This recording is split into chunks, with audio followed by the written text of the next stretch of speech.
السلام علیکم دوستو، میرا نام ہے رضوان خان اور آپ دیکھ رہے ہیں رضوی ٹی وی۔ دوستو، آج ایک نئی چیز آپ کو دکھاتا ہوں۔ ایسا چیز آپ نے پہلے نہیں دیکھا ہوگا اور نہ آپ کی اس جانب کسی نے توجہ دلائی ہے۔ اس تصویر میں ایک جگہ ایک تخت پر ملکہ برطانیہ کی تاج پوشی کی جا رہی ہے۔ دوسری تصویر میں اس خالی تخت کی تصویر ہے۔ اس تصویر میں نے تیر کے نشان سے ایک پتھر کی نشاندہی کی ہے جو اس کرسی یا تخت کی بالکل عین نیچے ہے۔ یہ مقدس پتھر وہ ہے جس پر بیٹھا کر حضرت داؤد علیہ السلام کی تاج پوشی کی گئی تھی۔ اسے تخت داؤد کہا جاتا ہے۔ جب حضرت سلیمان علیہ السلام نے ہیکل سلیمانی تعمیر کیا تو یہ پتھر دوسری مقدس اشیاء کے ساتھ ہیکل سلیمانی میں رکھا گیا۔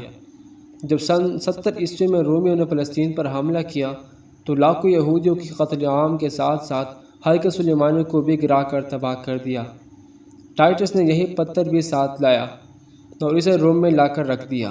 روم کے بعد یہ پتھر آئرلینڈ لایا گیا۔ آئرلینڈ سے اسکاٹ لینڈ لایا گیا۔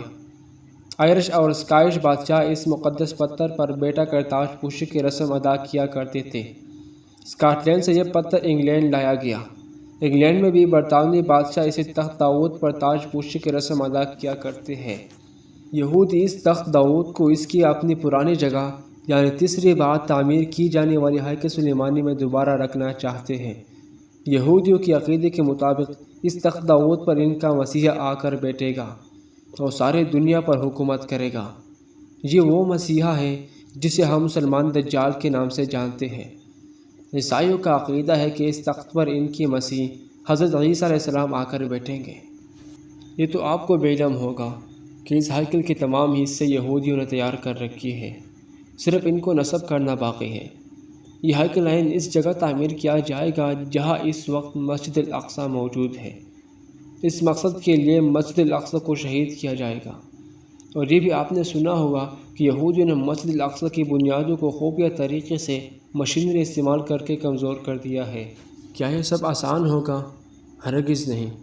جب مسجد الاقصی جو کہ مسلمانوں کا قبلہ اول ہی گرائی جائے گی تو کمزور اور بکھرے ہونے کے باوجود مسلمان اٹھ کھڑے ہوں گے، چاہے کوئی سنی ہو، وہابی ہو، دیوبندی ہو، اپنے قبلہ اول کی شہادت کو کسی صورت برداشت نہیں کریں گے۔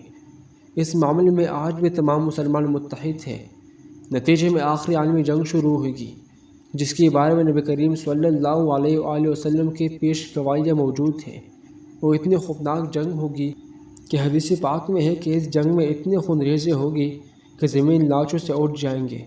ایک پرندہ زمین پر خالی جگہ کی تلاش میں اڑے گا لیکن اسی زمین پر اسے کوئی جگہ ایسا نہیں ملے گی جہاں انسانی لاشیں نہیں ہوں گے، حتیٰ کہ وہ تک کر گرے گا تو جہاں گرے گا وہاں بھی لاشوں کا ڈھیر ہوگا۔ یہ جنگ ہر صورت ہو کر رہے گی۔ اس آخری جنگ کا ذکر تمام مذاہب کی کتابوں میں، ہرمجدون، آرماگائڈن، حتیٰ کہ ہندوؤں کی کتابوں میں مہایید کے نام سے موجود ہے۔ یہودی اور عیسائی اس جنگ کے لیے مکمل تیار ہیں۔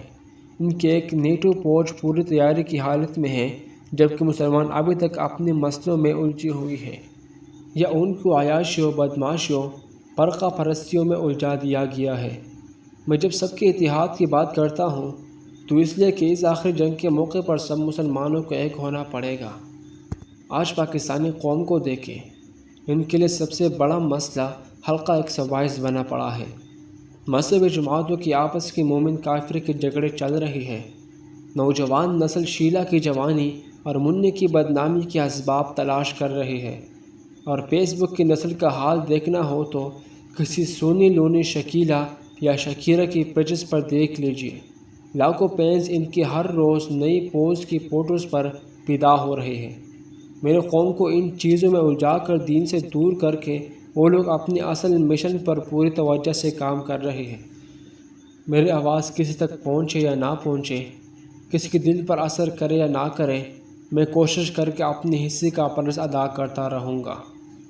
آج کی ویڈیو میں بس اتنا ہی دوستو۔ امید کرتا ہوں ویڈیو آپ کو اچھی لگی ہوگی۔ اگر اچھی لگی تو لائک کریں اور پلیز اپنے دوستوں کے ساتھ بھی شیئر کریں۔ اس طرح کی انٹرسٹنگ ویڈیو کے لیے ہمارے یوٹیوب چینل ضرور سبسکرائب کریں۔ اب میں ملوں گا ایک نئی انٹرسٹنگ ویڈیو کے ساتھ، تب تک کے لیے اپنا خاص خیال رکھیں۔ اللہ حافظ۔